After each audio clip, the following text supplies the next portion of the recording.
30 and you've not found the right person, by all means, wait.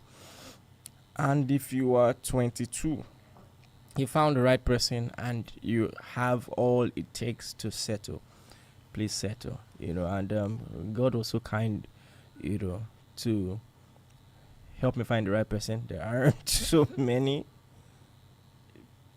people who fit, what I wanted. There are a lot of great ladies out there, don't get me wrong, but for the peculiarity of my assignment, I had a very specific spec. so and God was really kind. I saw it as a graciousness of God, not just to me but to my assignment, and so when you find the right person, the advantages would be that, of course, the companionship starts earlier, the sex comes earlier, I'm going to say that with a serious born again face, or you begin to know each other. Let me use KJV language. It means that the conji ends earlier. Actually, I won't say it ends, but of course, as in it's sorted, begins to be sorted earlier. Yes, exactly. Right, so it's a straight face for me.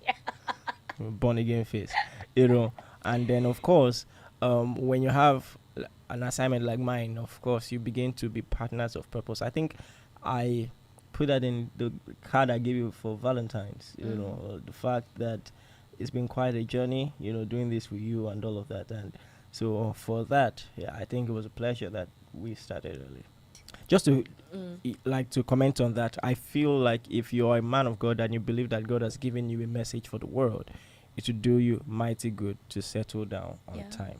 And then many times the relationships that you build in your process are more trustworthy in a sense than relationships that you build when you've at least reached a certain level of success. So I think that's very important, because many times there are guys who are like, I just want to make all the money in the world before I start looking for babe.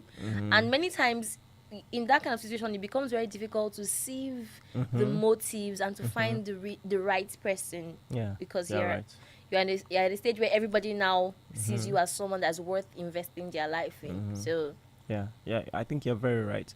Because the house I married this lady into was a beautiful 2-bedroom. A beautiful matchbox. We loved it. It was amazing. And like my first week in that house, I was just like, God, you love me too much. Like, see my house. Well, he called me, say, I can't believe we have this beautiful home. Oh my goodness. I think, and I think that's another thing we'll discuss either now or later. Contentment. The Bible says godliness with contentment is a great gain. And I remember something you told me. We just got like a very expensive gift, and you looked at me and you said, I don't know if you remember that night, you said, we're about to sleep in bed, and you were like, I didn't choose you because I knew things were going to be this comfortable. Okay. But the fact that God did this for us is just wonderful. I think it was when we got that car that replaced the Sienna. No. I mean something more recent. More recent. Yeah, just last year. So well, it's been wonderful. Just the fact that I look at you and I have zero doubts, what your motives are, even though you are really. I go stitch up your money. I know exactly. I was about to say that, but at least I know that your heart is right. This video, Seth, I hope you guys are learning something.